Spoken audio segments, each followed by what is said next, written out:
As you're probably well aware, there is a recent edition of Italian and French aircraft in the game. This poses one simple question. Are these machines worth your time? Or, in other words, did these nations have interesting planes that could give hell to legendary Messerschmitts, Zeros, LAs, Spitfires, and Thunderbolts? Let's answer that question with a bit of history. It was the French who showed the world that planes could be produced en masse. During World War I, more than half of all planes that were operated anywhere in the world were built by the French. In the years prior to WW2, bureaucracy and corruption almost ruined the industry. But all the hardships didn't prevent French aircraft designers from creating a wide array of designs that don't fail to impress even today. Just take the works of Émile Douatin alone.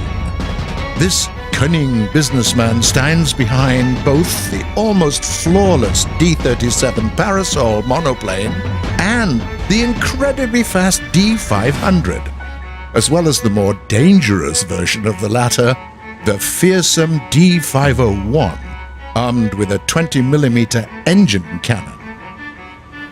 Not enough? Okay. There was also a guy called Marcel Dassault, née Bloch, who was thrown into Buchenwald for refusing to work with the Nazis.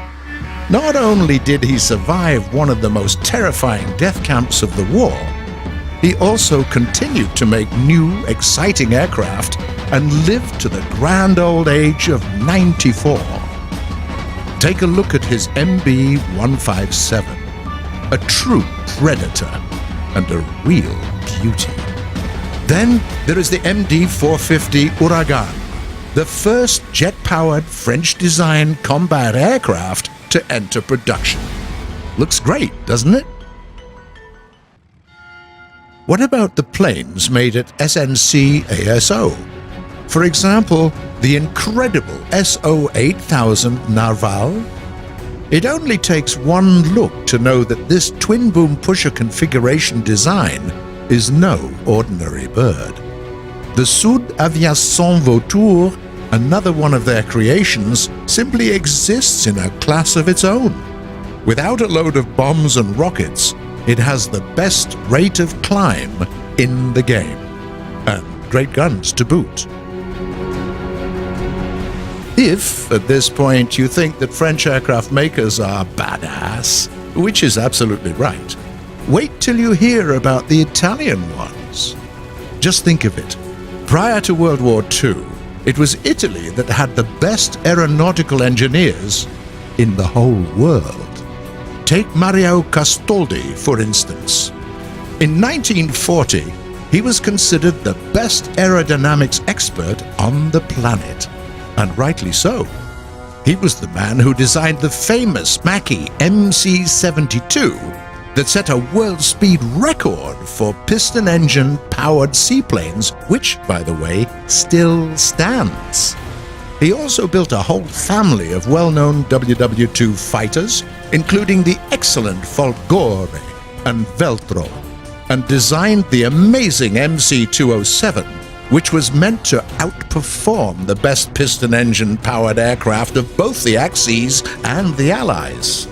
What about Giuseppe Gabrielli? He designed the Fiat G55 that was regarded as the best single-engine, single-seat Axis fighter. No easy task when you have to compete with German and Japanese aircraft makers. After the war, this restless Sicilian also went on to design the miracle that went by the name of the G91. Just think about it. This jet fighter entered into service in the 60s, but retired only in 1995. Of course, you can't have this discussion without at least mentioning Sergio Stefanutti. This talented engineer made the SAI 403, which was powered with a 750 horsepower engine, but flew as well as the damn Bf-109G too. Then we have Roberto Longhi and Antonio Alessi, who created a family of excellent Reggiane monoplane fighters and numerous others. What that means is that you can be 100% sure that Italians have a great fleet of iconic machines, with even more legendary planes coming your way a little bit later. The last thing, while we are here, the Italians recently got a couple of tanks as well. This is just a start, of course, but it's really good news. After all, Italy was the first to use armored vehicles in the theater of conflict. They did it in 1912. Mixed battles, here we come.